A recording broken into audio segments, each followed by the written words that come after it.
அனைவருக்கும் வணக்கம். நான் உங்க இன்ஜினியர் குரு. இன்னைக்கு நம்ம ஜிஎஸ்டி தொடர்பான அனைத்து தகவல்களையும் பார்க்க போறோம்.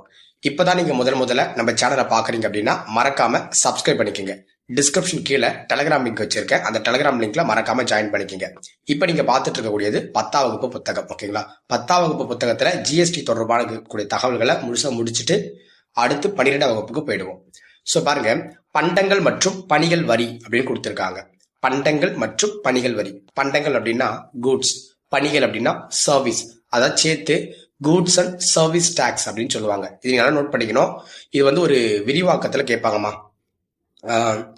ஜிஎஸ்டினா என்ன அப்படின்னு சொல்லி உங்களுக்கு ஒரு அப்ரிவேஷன்ல கேட்க 100% வாய்ப்பு இருக்கு. ஸோ இதை நோட் பண்ணி வச்சுக்கோங்க. ஓகேங்களா? பண்டங்கள் மற்றும் பணிகள் வரி தமிழ்ல, ஆங்கிலத்தை கூட்ஸ் அண்ட் சர்வீஸ் டாக்ஸ் சொல்லுவாங்க. நோட் பண்ணிக்கிறோம். இந்த பண்டங்கள் மற்றும் பணிகள் வரி அப்படின்னு தமிழ்ல கொடுத்துருப்பாங்க. ஜிஎஸ்டியை கிளியரா பாத்துக்கோங்க. பண்டங்கள் மற்றும் பணிகள் வரி என்பது மறைமுக வரிகளில் ஒன்று. இது வந்து ஒரு இன்டைரக்ட் டாக்ஸ் சொல்றாங்க. மறைமுக வரி தான். இதை நம்ம நேரடியா போய் கட்ட மாட்டோம், இன்டைரக்டா கட்டுவோம் அப்படின்னு சொல்றாங்க. அது எப்படி சார் அப்படின்றத நான் கடைசியா சொல்றேன். இவ்வரி இந்திய பாராளுமன்றத்தில் மார்ச் 29, 2017 நிறைவேற்றப்பட்டதுன்னு சொல்றாங்க. நல்லா புரிச்சுக்கணும். இது பில். இந்த பில் வந்து பாத்தீங்கன்னா மார்ச் 29, 2017 பார்லிமெண்ட்ல நிறைவேற்றம் செய்யப்பட்டிருக்கு. பின்பு வந்து பாத்தீங்கன்னா ஜூலை 1, 2017 முதல் இது வந்து செயல்பாட்டிற்கு வரப்பட்டிருக்கு அப்படின்னு சொல்றாங்க. இந்த ஜூலை 1 தான் நம்ம என்ன பண்ணிட்டு இருக்கோம், ஜிஎஸ்டி தினமா செலிப்ரேட் பண்ணிட்டு இருக்கோம். ஜூலை 1 தான் நம்ம என்ன பண்றோம், அது என்னைக்கு நடைமுறைக்கு வந்ததோ அந்த நாளை நம்ம ஜிஎஸ்டி தினமா செலிப்ரேட் பண்ணிட்டு இருக்கோம். இந்த ஜிஎஸ்டியோடைய முக்கியமான மோட்டோ, அதாவது குறிக்கோள் என்ன அப்படின்னா, ஒன் நேஷனல், அதாவது ஒரு நாடு ஒரு அங்காடி ஒரு வரி. ஒரு அங்காடி அப்படின்றது கொடுக்கறதுக்கு பதிலா ஒரு சந்தை அப்படின்னு கூட கொடுப்பாங்க. நல்லா புரிஞ்சுக்கணும். ஒரு நாடு ஒரு அங்காடி ஒரு வரி, அல்லது எப்படி கொடுப்பாங்கன்னா ஒரு நாடு ஒரு அதாவது one nation one market one tax அப்படின்னு கொடுப்பாங்க. இது மதிப்பு கூட்டப்பட்ட வரி போன்று பலமுனை வரி இல்லாமல் ஒரு முனை வரியாக இருக்குன்னு சொல்றாங்க. அதாவது வீட் அப்படின்னு சொல்லுவாங்க. வீட், விஏடி. இந்த வீட் அப்படின்றது 2003, ஓகேங்களா? இந்த வீட் அப்படின்றது 2003 முதல்ல ஹரியானா மாநிலத்தில் தான் கொண்டு வராங்க. அதுக்கு பிறகுதான் 2005 தான் அனைத்து மாநிலங்களுக்கும் இது வந்து பார்த்தீங்கன்னா விரிவாக்கம் செய்யப்படுது. அந்த வீட் அப்படின்றது என்னன்னா, ஒரு பொருளுக்கு வரி போடுறாங்க அப்படின்னா அடுத்த நிலையில அந்த வரி போடுவாங்க, அடுத்த வரி போடுவாங்க, அப்படி தொடர்ந்து வரி போட்டுட்டே வருவாங்க. அந்த போல ஒரு மல்டி டேர்னல் டாக்ஸா இல்லாம, பல முனை வரியாக இல்லாமல் ஜிஎஸ்டி அப்படின்றது ஒரே முனை வரியாக தான் இருக்கு. ஒரு முனை வரி தான். அது ஒன் டைம் மட்டும் தான் பே பண்ற மாதிரி இருக்கும் அப்படின்ட்டு விளக்கை கொடுத்திருக்காங்க. ஓகேங்களா? ஸோ திரும்ப ஒரு ரீகால் பண்ணிடுவோம். ஜிஎஸ்டி அப்படின்னா கூட்ஸ் அண்ட் சர்வீஸ் டாக்ஸ் சொல்லுவாங்க. இந்த ஜிஎஸ்டி அப்படின்றது ஒரு மறைமுக வரி. இந்த மறைமுக வரி தொடர்பாக வந்து பார்த்தீங்கன்னா பார்லிமெண்ட்ல வந்து பார்த்தீங்கன்னா மார்ச் 29, 2017 ஒரு மசோதா தாக்கல் செய்யப்பட்டது. அந்த மசோதா நிறைவேற்றப்பட்டுடுச்சு. ஓகேங்களா? மார்ச் 29, 2017 நிறைவேற்றப்பட்டுடுச்சு. ஸோ ஜூலை 1, 2017 முதல் இந்த ஜிஎஸ்டி நடைமுறைக்கு வருது. அது நடைமுறைக்கு வந்த ஜூலை 1 தான் என்ன பண்றாங்க, ஜிஎஸ்டி தினமா கொண்டாடிட்டு இருக்காங்க. ஜிஎஸ்டியோட குறிக்கோள் என்னன்னா, ஒரு நாடு ஒரு அங்காடி ஒரு வரின்னு சொல்லுவாங்க. இது மதிப்பு கூட்டப்பட்ட வரி அப்படின்னா வீட்டுன்னுவாங்க. அந்த வீட்டு டாக்ஸ் போல இது வந்து பாத்தீங்கன்னா பலமுனை வரியா இல்லாம ஜிஎஸ்டி ஒரு முனை வரியா இருக்கிறது அப்படின்றது இது ஒரு அட்வான்டேஜா பார்க்கப்படுதுமா. ஓகேங்களா? அடுத்து கீழே கொடுத்திருக்காங்க பாருங்க. பண்டங்கள் மற்றும் பணிகளின் வரி அமைப்புன்னு சொல்லி கொடுத்திருக்காங்க. அது வந்து ஆக்சுவலி இது ஒரு உள்ளடக்கம் அப்படின்றது 3 வகையா பிரிக்கப்படுது. எதோடைய உள்ளடக்கம் அப்படின்னா, ஜிஎஸ்டியோட உள்ளடக்கம் 3 வகையா பிரிக்கிறாங்க. ஒன்னு எஸ்ஜிஎஸ்டி, இன்னொன்னு சிஜிஎஸ்டி, இன்னொன்னு வந்து பாத்தீங்கன்னா ஐஜிஎஸ்டி அப்படின்னு சொல்லி ஒரு 3 வகையா பிரிக்கிறாங்க. அதாவது என்னன்னா, மாநில பண்டங்கள் மற்றும் பணிகள் வரி அப்படின்னு சொல்றாங்க. அதாவது ஒரு மாநிலத்துக்குள்ளே பெறக்கூடிய ஜிஎஸ்டி வரிகளை தான் வந்து பாத்தீங்கன்னா எஸ்ஜிஎஸ்டின்னு சொல்லுவாங்க. சிஜிஎஸ்டி அப்படின்னா ஒரு மாநிலத்துக்குள்ள மத்திய அரசு கலெக்ட் பண்ணக்கூடிய வரி. அதாவது ஐஜிஎஸ்டி அப்படின்னா இன்டகிரேட்டட் அப்படின்னு. நல்லா புரிஞ்சுக்கங்க. ஐயோட மீனிங் என்னன்னா இன்டகிரேட்டட். இந்த வார்த்தை ரொம்ப ரொம்ப ரொம்ப ரொம்ப முக்கியம். ஐனா எஸ்னா ஸ்டேட், சீனா சென்ட்ரல், ஐனா இன்டகிரேட்டட். தமிழ்ல ஒருங்கிணைந்த அப்படின்னு கொடுத்துருக்காங்க பாருங்க. ஒருங்கிணைந்த அப்படின்னா இன்டகிரேட்டட் கூட்ஸ் அண்ட் சர்வீஸ் டாக்ஸ்னு அர்த்தம். ஓகேங்களா?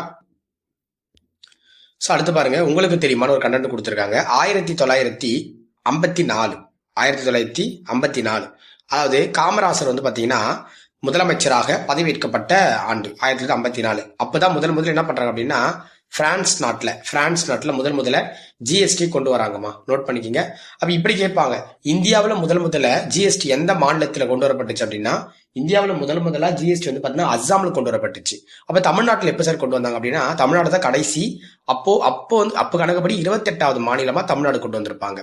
சோ 1954ஆம் ஆண்டு முதலில் பண்டங்கள் மற்றும் பணிகள் வரியை கொண்டு வந்த நாடுன்னு கேட்டாங்கன்னா பிரான்ஸ் எடுத்துக்கணும், ஞாபகம் வச்சுங்க. ஓகேங்களா, ரொம்ப முக்கியமானது. இது 10th புக்ல இருக்கக்கூடிய தகவல்மா. 10th புக்ல இவ்வளவு டேட்டாஸ் தான் நமக்கு இருக்கு ஜிஎஸ்டி தொடர்பா. 10th புக்ல நமக்கு இவ்வளவுதான் கொடுத்துருக்காங்க. இப்ப நம்ம அடுத்து பார்க்க போறது வந்து பாத்தீங்கன்னா 12th புக்ல பாத்துட்டு இருக்கோம். இது வந்து 12th புக். ஓகேங்களா, இது 12th புக்ல நம்ம பாக்குறோம். ஓகேங்களா, ஜிஎஸ்டி. சோ பண்டங்கள் மற்றும் பணிகள் வரி. இந்தியாவில் காணப்பட்ட பல்வேறு மறைமுக வரிகளுக்கு மாற்றாக பண்டங்கள் பணிகள் வரி கொண்டு வரப்பட்டது. இது வரைக்கும் ஒரு பாயிண்ட் எடுத்துக்கோ. இங்கிருந்து இது வரைக்கும், அதாவது என்னன்னா, இந்தியாவில பல்வேறுபட்ட மறைமுக வரிகள் இருந்துச்சு. நிறைய வந்து பாத்தீங்கன்னா இன்டைரக்ட் டாக்ஸ் இருந்துச்சு. அந்த டாக்ஸ்களுக்கெல்லாம் மாற்றாக, ஓகேங்களா, அந்த டாக்ஸ்கள் எல்லாருக்கும் மாற்றாக ஒரே வரியை கொண்டு வந்தாங்க. அதுதான் ஜிஎஸ்டி. ரொம்ப முக்கியமானது. ஒரே ஒரு வரியா கொண்டு வந்தாங்க. இப்ப சரக்கு மற்றும் பணிகள் சட்ட வரி. சரக்கு என்றால் அதுதான் அப்படி தமிழ்ல கொடுக்கும்போது சரக்கு அல்லது பண்டங்கள் பணிகள் வரி சட்டம்லாம் கொடுப்பாங்க. ஆனா இங்கிலீஷ்ல ஜிஎஸ்டி ஆக்ட்னே வந்துடும். இது பாராளுமன்றத்துல எப்ப நிறைவேற்றப்பட்டுச்சு அப்படின்னா, மேல 10th புக்ல பார்த்தோம்ல, அதேதான். மார்ச் 29, 2017 அன்னைக்கு நிறைவேற்றப்பட்டு அது ஜூலை 1, 2017 அன்னைக்கு நடைமுறைப்படுத்தப்பட்டது. அதாவது நடைமுறைக்கு கொண்டு வரப்பட்டுச்சு. இது என்ன ஒரு அட்வான்டேஜ் அப்படின்னா, இந்த ரெட் கலர்ல ஹைலைட் பண்ணிருக்கோம் பாத்தீங்களா, அது வெரி இம்பார்ட்டன்ட் பாயிண்ட்மா. ரொம்ப முக்கியமான பாயிண்ட். கேட்டா அந்த ரெட் கலர் பாயிண்ட் தான் கேட்பாங்க. இந்தியாவில பண்டங்கள் மற்றும் பணிகள் வரி விரிவான, அந்த வரி வந்து பாத்தீங்கன்னா விரிவான, அந்த வார்த்தை நோட் பண்ணிக்கணும், விரிவான பல படிநிலைகளில் இலக்கு டார்கெட்னு சொல்லுவாங்க. இலக்கு அடிப்படையில ஒவ்வொரு மதிப்பு கூட்டின் போதும் விதிக்கப்படுகிறது. ரொம்ப முக்கியமான ஒரு ஸ்டேட்மெண்ட். கூற்றுல அப்படி வைப்பாங்க, இந்தியாவில் பண்டங்கள் பணிகள் வரி விரிவான பல படிநிலைகளில் இலக்கு அடிப்படையில். ஒரு எக்ஸாம்பிள் எல்லாம் பண்ணிருந்தாங்கன்னா, அந்த இலக்குன்றதுக்கு பதிலாக வேற எதுவும் கொடுத்து கேட்டிருந்தாங்க. இலக்குன டார்கெட், இலக்கு அடிப்படையில ஒவ்வொரு மதிப்பு கூட்டுதலின் போதும் விதிக்கப்படுகிறது அப்படின்றது வெரி இம்பார்ட்டன்ட் பாயிண்ட். திரும்ப சொல்றேன், பல படிநிலைகளில் இலக்கு அடிப்படையில. அப்ப பல ஸ்டெப்ஸ் இருக்கு. ஓகே, மோர் தென் ஸ்டெப்ஸ் இருக்கு. அண்ட் டார்கெட் பேஸ்ட்ல இருக்கு. ஒவ்வொரு மதிப்பு கூட்டின் போதும் விதிக்கப்படுகிறது. ரொம்ப முக்கியமான பாயிண்ட்ஸ் நோட் பண்ணி வச்சுங்க. இது எக்ஸாம்ல எக்ஸ்பெக்ட் பண்ணலாம். சுருக்க கூறின் எப்படி சொல்லணும்னா, பண்டங்கள் பணிகள் வரியானது பண்டங்கள் பணிகள் அளிப்பின் மீது விதிக்கப்படும் ஒரு மறைமுக வரின்னு சொல்றாங்க. அதாவது என்னன்னா, ஜிஎஸ்டி அப்படின்றது ஒரு இன்டைரக்ட் டாக்ஸ்பா. ஜிஎஸ்டி அப்படின்றது ஒரு மறைமுக வரி அப்படின்றத சொல்ல வராங்க. ஜிஎஸ்டி அப்படின்றது ஒரு மறைமுக வரின்னு சொல்றாங்க. நாடு முழுவதுமான ஒரே மறைமுக வரி. ஆமா, இதுதான் நாடு முழுக்க போடக்கூடிய ஒரே மறைமுக வரியாக ஜிஎஸ்டி இருக்கு அப்படின்னு சொல்றாங்க. எல்லா மறைமுக வரிகளுக்கும் மாற்றாக கொண்டு வரப்பட்டதுதான் ஜிஎஸ்டி. ஓகேங்களா, கூட்ஸ் அண்ட் சர்வீஸ் டாக்ஸ். ஓகேங்களா, சோ நோட் பண்ணிக்கணும். சோ கீழே வந்து பாத்தீங்கன்னா ஜிஎஸ்டி கொடுத்து மத்திய அரசு விதிப்பது மாநில அரசு விதிப்பதுன்னு சொல்லி கொடுத்துருக்காங்க. இங்க பாருங்க, மத்திய அரசு என்னென்ன விதிகளை வரிக்குது, மாநில அரசு என்ன விதிகள் ரீட் பண்ணிக்க, அவ்வளவு இம்பார்ட்டன்ஸ் கிடையாதுமா. அடுத்தது, ஜிஎஸ்டியின் கீழ் இறுதி விற்பனையின் மேல் சுமத்தப்படுகிற வரியாகும். ஜிஎஸ்டி வந்து பாத்தீங்கன்னா இறுதி. இப்போ நீங்க இப்ப புரியுற மாதிரி சொல்ற பாருங்க, நீங்க ஒரு ப்ராடக்ட் வாங்கிட்டு வரீங்க, போய் கடைக்கு போயிட்டு ஒரு ப்ராடக்ட் வந்து நீங்க வந்து ஒரு சூப்பர் மார்க்கெட் வச்சுட்டு இருக்கீங்க. நீங்க ஒரு ப்ராடக்ட் வாங்கிட்டு வரும்போது நீங்க வந்து பாத்தீங்கன்னா வரி ஜிஎஸ்டி பே பண்ண மாட்டீங்க. கடைசியா விற்பாரு பாத்தீங்கன்னா, அவர் வாங்கிட்டு வந்து ஹோல்சேலா வாங்கிட்டு வந்து இன்னொருத்தர் சேல்ஸ் பண்ணுவாரு, அவர் இன்னொருத்தர் சேல்ஸ் பண்ணுவார். கடைசியா மக்கள் கிட்ட போகும்போது ஒருத்தர் சேல்ஸ் பண்ணுவார் பாத்தீங்களா, மக்கள் தான் அதுக்கிட்ட ஜிஎஸ்டியே பே பண்ணுவாங்க. ஓகேங்களா, அதுதான் இங்க சொல்ல வராங்க. ஜிஎஸ்டியின் கீழ் இறுதி விற்பனையின் மேல் சுமத்தப்படுகிற வரியாகும். அது ரொம்ப முக்கியமான பாயிண்ட். இதை நோட் பண்ணிக்கோங்கம்மா. அடுத்து இங்க ஒரு பாயிண்ட் கொடுத்துருக்காங்க ப்ளூ கலர்ல, மாநிலத்திற்குட்பட்ட விற்பனையில மத்திய பண்டங்கள் பணிகள் வரி, அதாவது சிஜிஎஸ்டி, மாநில பண்டங்கள் பணிகள் வரி, அதாவது எஸ்ஜிஎஸ்டி விதிக்கப்படுகிறது. அதாவது மாநிலத்திற்கு உட்பட்ட விற்பனையில. ஆமா, அதாவது ஸ்டேட்னா ஸ்டேட்குள்ள, சென்ட்ரல்னா சென்ட்ரல். அதே மாநிலங்களுக்கு இடையேயான விற்பனையில இந்த வார்த்தை ரொம்ப முக்கியம், ஒருங்கிணைந்த, அதாவது இன்டகிரேட்டட் அப்படின்னு சொல்லுவாங்க ஆங்கிலத்துல. இன்டகிரேட்டட் ஜிஎஸ்டி விதிக்கப்படுகிறது. இப்போ நான் தான் தமிழ்நாடு, இன்னொரு மாநிலம் வந்து பாத்தீங்கன்னா கர்நாடகா. நான் தான் தமிழ்நாடு, இன்னொரு மாநிலம் வந்து கர்நாடகா. அந்த மாநிலம் இருக்குன்னு வச்சுக்கோங்களேன். அந்த ரெண்டு மாநிலங்களுக்கு இடையே வர்த்தகம் நடக்குதுன்னா அந்த வர்த்தகத்துக்கு இடையில போடப்படக்கூடியதுதான் இந்த ஐசிஜிஎஸ்டி சொல்லுவாங்க, ஐஜிஎஸ்டின்னு சொல்லுவாங்க, இன்டகிரேட்டட் ஜிஎஸ்டி. இங்க கீழே கொடுத்துருக்காங்க பாருங்க, இட அடிப்படையில் ஆனது. இந்த வார்த்தை ரொம்ப ரொம்ப முக்கியமா. இட அடிப்படையில் ஆனது. இலக்கு அடிப்படையில் ஒரு ஜிஎஸ்டி, இட அடிப்படையில் வரும். நோட் பண்ணிக்கணும். ரொம்ப ரொம்ப முக்கியமானது. இட அடிப்படையிலானது ரொம்ப ரொம்ப முக்கியம். சரக்குகள் தமிழ்நாட்டில் உற்பத்தி செய்யப்பட்டு, நல்லா புரிஞ்சுக்க, சரக்குகள் வந்து தமிழ்நாட்டில் உற்பத்தி செய்யப்பட்டு கர்நாடகாவில் இறுதியாக நுகர்வோருக்கு விற்கப்படுவதாக கொள்வோம், எடுத்துப்போம். இப்போ ஜிஎஸ்டி வந்து இப்போ நம்ம ஒரு பொருள் வந்து தமிழ்நாட்டில் உற்பத்தி செஞ்சு கர்நாடகாவில் வந்து விற்கிறோம், அவங்க வந்து அதை யூஸ் பண்ணிக்கிறாங்கன்னு வச்சுக்கோங்களேன். இந்த சூழ்நிலையில் முழு ஜிஎஸ்டி வரியுமே, ஓகேங்களா, முழு ஜிஎஸ்டி வரியுமே வருவாயுமே கர்நாடகாவிற்கே செல்லும், தமிழ்நாட்டுக்கு கிடையாது. மொத்த டாக்ஸுமே எந்த மாநிலத்துக்கு போவோம்? கர்நாடகாவுக்கு தான் போகும். ஏன்னா அங்கதான் அவங்க பயனடைஞ்சிருக்காங்க. நான் சொன்னேன், எப்பவுமே கன்சியூமர் தான் கடைசி என்ன பண்ணுவாங்க, ஜிஎஸ்டியை பே பண்ணுவாங்க. உற்பத்தி செஞ்ச நம்ம பே பண்ண மாட்டோம். அடுத்தது ஜிஎஸ்டியோடைய உள்ளடக்கம். ஒரு டிஎன்பிசி எக்ஸாம்ல கேட்டிருந்தாங்க, ஜிஎஸ்டி உள்ளடக்கம் எத்தனை வகைப்படும் அப்படின்னு கேட்டிருந்தாங்க. ஜிஎஸ்டியோட உள்ளடக்கம் 3 வகைப்படும், ஓகேங்களா, 3 வகைப்படும். அதுதான் சிஜிஎஸ்டி, எஸ்ஜிஎஸ்டி, ஐஜிஎஸ்டி. அது மேலே நம்ம பார்த்துட்டோம், 10th புக்லேயே கொடுத்துருந்தாங்க.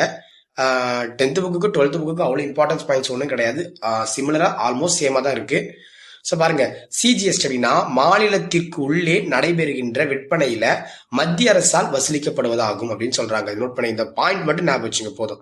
மாநிலத்திற்கு உள்ளே நடைபெறுகின்ற விற்பனையில மத்திய அரசால் வசூலிக்கப்படுவதாகும். அதேதான் எஸ்ஜிஎஸ்டி அப்படின்னா மாநிலத்திற்குள்ளே, இதுவும் மாநிலத்திற்கு உள்ளே, இதுவும் மாநிலத்திற்கு உள்ளே, நோட் பண்ணிக்கணும், நடைபெறும் விற்பனையில மாநில அரசால் வசூலிக்கப்படுவதாகும். இது நோட் பண்ணிக்கணும். அடுத்து பாருங்க, ஐஜிஎஸ்டி கொஞ்சம் டிஃபரெண்டா இருக்கும், நோட் பண்ணிக்கணும். ஐ அப்படின்னா இன்டகிரேட்டட் அப்படின்ற வார்த்தையை குறிக்கும். மாநில அரசுகளுக்கு இடையான விற்பனையில மத்திய அரசால் வசூலிக்கப்படுவதாகும். மத்திய அரசால் வசூலிக்கப்படுவதாகும். அதாவது என்னன்னா, இது ஸ்டேட் நம்பர் 1, இது ஸ்டேட் நம்பர் 2. இது 2 ஸ்டேட்மெண்ட்டுக்கு இடையும் என்ன புரியும், மாநில அரசுகளுக்கு இடையே விற்பனையில மத்திய அரசு, இந்த இடத்துல மத்திய அரசுன்னு ஓடுவது பாருங்கம்மா, டக்குன்னு வந்து அந்த மாநிலம்னு போட்டுறாதீங்க, மத்திய அரசால் வசூலிக்கப்படுவதாகும். ஸோ இங்க எக்ஸாம்பிள் சொல்றாங்க, மராட்டிய மாநிலத்திலிருந்து தமிழ்நாட்டுக்கு பொருள் விற்பனை அப்படின்னு சொல்லி ஒரு எக்ஸாம்பிள் கொடுத்துருக்காங்க. ஸோ இதை நோட் பண்ணிக்கணும், ஓகேங்களா. அடுத்து ஜிஎஸ்டி பத்தி இங்க பேசிக் ஸ்டேட்டஸ் கொடுத்துருக்காங்க. இங்க பாருங்க, ஜிஎஸ்டியும் வீட்டையே கம்பேர் பண்ண மாதிரி ஒரு பாயிண்ட் கொடுத்துருக்காங்க. பாருங்க, ஜிஎஸ்டி வரியானது பண்டங்கள் பணிகள் விற்பனையில் உள்ள அடித்தள விளைவை நீக்கியது. இந்த வார்த்தை ரொம்ப ரொம்ப ரொம்ப முக்கியம்டா, இந்த வார்த்தை ரொம்ப முக்கியம், ஓகேங்களா. பாருங்க, அடித்தள விளைவை நீக்கியது அப்படின்னு சொல்றாங்க. அடித்தள விளைவை நீக்கியது, இந்த கீவேர்ட்ஸ் மட்டும் கரெக்டா நோட் பண்ணிக்கிங்க. ஜிஎஸ்டி வந்து பார்த்தோன்னா, அதாவது பண்டங்கள் கூட்ஸ், பணிகள் அப்படின்னா சர்வீஸ், விற்பனையில அடித்தள விளைவை நீக்குது. அப்படின்னா அடித்தள விளைவு அப்படின்னா, இப்போ எக்ஸாம்பிளுக்கு அந்த பேசிக்ல ஏற்படக்கூடிய பிரச்சனைகளை வந்து நீக்கிச்சு. ஸ்டார்டிங்ல அடினா பேஸ், அந்த அடியில் ஏற்படக்கூடிய பிரச்சனைகளை இது நீக்கியது அப்படின்னு சொல்றாங்க. அதோடு மட்டும் இல்லாமல் இது பண்டங்களுக்கான செலவில் நேரடி விளைவை ஏற்படுத்தின்னு சொல்றாங்க. செலவுல நேரடி விளைவை ஏற்படுத்துச்சு. என்ன பண்ணுச்சு அப்படின்னா, அந்த செலவு குறைக்கிறதுக்கு இது உறுதுணையா இருந்துச்சு. ஜிஎஸ்டி வந்து பாத்தீங்கன்னா, முன்னாடிலாம் வந்து பார்த்தா டாக்ஸ் கட்டிட்டே இருப்பாங்க, நிறைய டாக்ஸ் கட்டிட்டே இருப்பாங்க. அப்ப நேரடி விளைவை இது ஏற்படுத்துச்சு. அப்ப அடித்தள விளை, இந்த வார்த்தைலாம் ரொம்ப கீ பாயிண்ட், இந்த கீவேர்ட்ஸ் எடுத்து படி. ஜிஎஸ்டி வரியானது பண்டங்கள் பணிகள் விற்பனையில் உள்ள அடித்தள விளைவை நீக்கியது. அடித்தள விளைவு அது கீழே பேஸ்ல இருக்கக்கூடிய பிரச்சனையை அதை சால்வ் பண்ணுச்சு. இது பண்டங்களுக்கான செலவுல நேரடி விளைவை, இது வந்து டைரக்ட் எஃபெக்ட்ஸை வந்து பார்த்தோன்னா இது ஏற்படுத்தியதுன்றாங்க. இது வரிக்கு வரி என்பதை நீக்கியதால் பண்டங்களுக்கான செலவு குறைந்தது. அதுதான் சொல்றாங்க. அடித்தள விளைவு அப்படின்னா இது வரிக்கு வரி அப்படின்ற கான்செப்டை நீக்கியதால நேரடி விளைவு ஏற்படுத்துச்சு. அப்படின்னா அந்த கூட்ஸுக்கான செலவு வந்து குறைக்கப்பட்டுச்சு. இப்படி ஒரு பொருள் போயிட்டு நீங்க வாங்குறீங்க, இப்போ ஒரு தக்காளி 1 கிலோ, தக்காளிக்கு அத்தியாவசிய பொருள் கிடையாது, அத்தியாவசிய பொருட்களுக்கு ஜிஎஸ்டி கிடையாது. இப்போ எக்ஸாம்பிள் சொல்ல பாருங்க, ஒரு பர்பி வாங்குறீங்க, ஒரு பர்பி வந்து பார்த்தோன்னா 20 ரூபான்னு சொல்றாங்க. இப்ப ஜிஎஸ்டி வந்ததுக்கு பிறகு பர்பியோட விலை 15 ரூபாய் குறைஞ்சிருக்கும். ஏன்னா அது வந்து பார்த்தோன்னா அடித்தள விளைவை நீக்கியது, நேரடி விளைவை அது ஏற்படுத்தியதால, அதோடைய செலவு குறைக்கப்பட்டதால, வரி வந்து நம்ம ஜிஎஸ்டி கட்டுறதால அது செலவு குறைக்கப்பட்டுச்சு. ஸோ அதுதான் இவங்க சொல்ல போறாங்க. அடுத்து பாருங்க, வீட். இந்த பாயிண்ட் ரொம்ப ரொம்ப முக்கியம், மனப்பாடம் கூட பண்ணிக்கோங்கப்பா. வீட் அப்படின்றது அடித்தள விளைவு இல்லாத ஒரு பல்முனை வரியாகும். அடித்தள விளைவே இருக்காது. அதே ஜிஎஸ்டி அதே தான், அடித்தள விளைவு இருக்காது, அதுலயே அடித்தள விளைவு இருக்காது, அதுலயே அடித்தள விளைவு இருக்காது. ஆனா முன்னாடி நிறைய இதுக்கு வந்து அடித்தள விளைவுகள் இருந்தது, ஓகேங்களா. அடித்தள விளைவு இல்லாத பல்முனை வரியாகும். இது ஜிஎஸ்டி அப்படின்றது அடித்தள விளைவு இல்லாத ஒரு முனை வரியாகும், மோனோ, அது பாலி, ஓகேங்களா, ஞாபகம் வச்சுக்கலாம். இப்ப ஜிஎஸ்டியோட நன்மைகள் சொல்றாங்க. என்ன நன்மைகள் இருக்கு ஜிஎஸ்டி அப்படின்னு பாத்தீங்கன்னா, வரி மீதான வரி இம்முறையில் நீக்கப்படுவதால் பொருட்களுக்கான செலவு குறைக்கப்படுதுன்னு சொல்றாங்க. வரிக்கு வரி போடுவாங்க, டாக்ஸுக்கு டாக்ஸ் போட்டுட்டு இருப்பாங்க. அந்த கான்செப்ட் வந்து இந்த ஜிஎஸ்டி கொண்டு வந்த பிறகு நீக்கப்பட்டதால ஒரு பொருளுடைய விலை வந்து குறைஞ்சுது. இப்போ பர்பிக்கு விலை குறைஞ்சது. இப்போ எப்படின்னா, இப்போ நான் ஒரு பொருளை போய் வாங்கும் போது எனக்கு ஜிஎஸ்டி போடுவாங்க. நான் இன்னொருத்தருக்கு விற்கும் போது அவன் அதுக்கு ஜிஎஸ்டி பே பண்ணும். அதை கன்சியூமர்ஸ் ஆடும்போது அவன் அதுக்கு ஜிஎஸ்டி வரி பே பண்ணும். இப்படிதான் போயிட்டே இருந்துச்சு. இப்போ ஜிஎஸ்டி வந்த பிறகு என்ன ஆச்சு அப்படின்னா, நான் ஒரு பொருள் வாங்கும்போது ஜிஎஸ்டி கட்ட தேவையில்லை, என்கிட்ட இன்னொருத்தர் வாங்கும்போது ஜிஎஸ்டி கட்ட தேவையில்லை விற்கிறதுக்கு. கடைசியாக கன்சியூமர் உணர்றாங்க பார்த்தேன், நுகரும் போது மட்டும் என்ன பண்ணுவாங்க, ஜிஎஸ்டி வந்து பார்த்தீங்கன்னா கட்டினா போதும் அப்படின்ற மாதிரி ஜிஎஸ்டி ஒன்று கொண்டு வந்துட்டாங்க. இது நேரடியாக பண்டங்களின் செலவில் பிரதிபலித்தது. பிரதிபலிக்கிறதுன்றா கண்டிப்பா அது விலை குறையறதுல அது முக்கிய பங்கு வகிக்குது. ஜிஎஸ்டி எனப்படுவது, நோட் பண்ணிக்கங்க, ஜிஎஸ்டி எனப்படுவது தொழில்நுட்ப ரீதியில் அமைந்ததாகும். எஸ், தொழில்நுட்ப ரீதியாக தான். இது டெக்னாலஜி, டெக் தான். ஓகேங்களா? ஸோ டெக்னாலஜி பேஸ் பண்ணி அமைஞ்சது தான் இது. ஓகேங்களா? டெக்னாலஜி தொழில்நுட்ப ரீதியில் அமைந்ததாகும். எப்படின்னா, பதிவு செய்தல், வரி தாக்கல் செய்ய கூடுதலாக செலுத்தியதை திரும்ப பெறுதல், கோரிய விளம்பரங்களுக்கு பதிலளித்தல், இது மூணுமே இதோடைய போன்ற வந்து ஜிஎஸ்டி இணையதளத்தில் செய்யப்படுகிறதுன்னு சொல்றாங்க, இணையத்தில். அதனால பாருங்க, இது தொழில்நுட்ப ரீதியாக அமைந்ததுன்னு சொல்லிட்டு கீழே பாருங்க, பதிவு செய்தல், வரி தாக்கல் செய்தல், கூடுதலாக செலுத்தியதை திரும்ப பெறுதல். ஜிஎஸ்டி அதிகமாக பே பண்ணீங்கன்னா ரிட்டர்ன் வாங்கிக்கலாம். கோரிய விளம்பரங்களுக்கு, கோரிய விளக்கங்களுக்கு, மாற்றிட்டேன், கோரிய விளக்கங்களுக்கு பதிலளித்தல் போன்றவற்றை ஜிஎஸ்டி இணையதளத்தில் செய்யப்படுகிறதுன்னு சொல்றாங்க. இதனால் அனைத்து செயல்பாடுகளும் விரைவாக நடைபெறுகிறது. முன்னாடி வந்து அப்படி கிடையாது, ரொம்ப ஸ்லோவா போயிட்டு இருந்துச்சு.